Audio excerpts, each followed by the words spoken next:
mouth, sight to your face, nigga, like them AIDS is out. How these dudes talking about they wanna put my downtown Goonsdale, the SDU tower. Bruiser was in a hurry because he seen that downtown Goonsdale was on a red alert. Bruiser was now in a rush to get his gear and to get to the wall that divided the city. Bruiser got a call as he was walking to his car. Hello? Bruiser! We're trying to... Bruiser ended the call and then turned his phone sideways, making a hologram come out of it. He could see a map of the city now, but something was strange. The isolated part of the city was not on the map anymore, as if it had disappeared.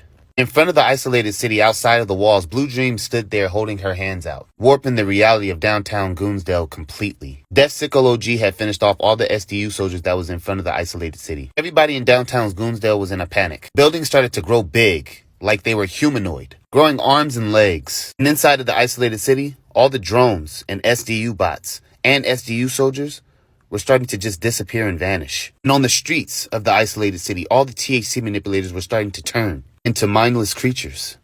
Granddaddy Perp, Weedlow, and Dean were still fighting despite the building starting to grow and move. Granddaddy Perp rushed Weedlow, throwing a barrage of punches. Weedlow blocked his punches and chuckled. Is this what you call technique? Brass barrage! As Granddaddy Perp jumped in the air, Weedlow thought to himself, what an idiot. Jumping in the air has left you directly open for an attack. Granddaddy Perp came down to punch Weedlow. He noticed that he was no longer there. Granddaddy Perp hit the ground, almost destroying the floor that was under them. You son of a... As soon as Granddaddy Perp turned his head to see where Weedlow was right behind him, and he blew a cloud of smoke in his face. Bottoms up. What the...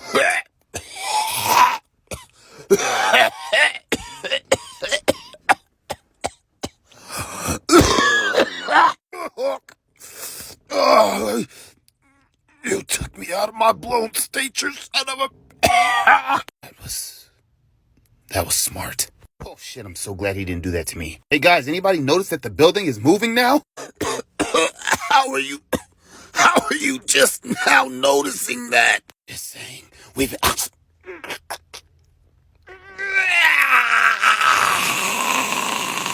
turned into a skeleton and fell to the ground. Weedlow and Dean got into a fighting position, and Death Sickle OG had walked over Lace's corpse and laughed.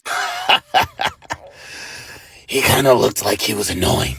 Not annoying enough to be killed, you fucking murderer. Weedlow, you know who this guy is?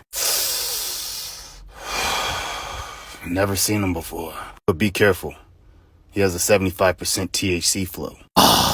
Come on, Weedlow. You've ruined all the fun. I wanted him to run right into my trap, which he still has. Look out below. Death Sickle OG made the ground that was under Dean dissolve, making him fall through the floor.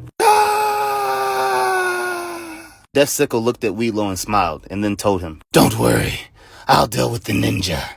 You have more problems, Weedlow. Death Sickle OG then proceeded to jump in the hole and go after Dean. Weedlow was about to jump in after Death Sickle OG. But before he could go, Granddaddy Perp pulled him by his leg and said,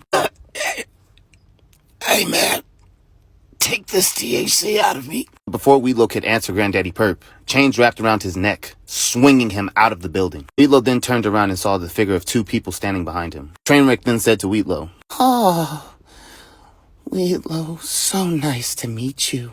I've never killed a legend before. Y'all can't tell me this episode was not the fucking piff, my guy. Oh my god, yo. Join us next time for another episode of Weedlow, when Weedlow takes on Kush and Trainwreck.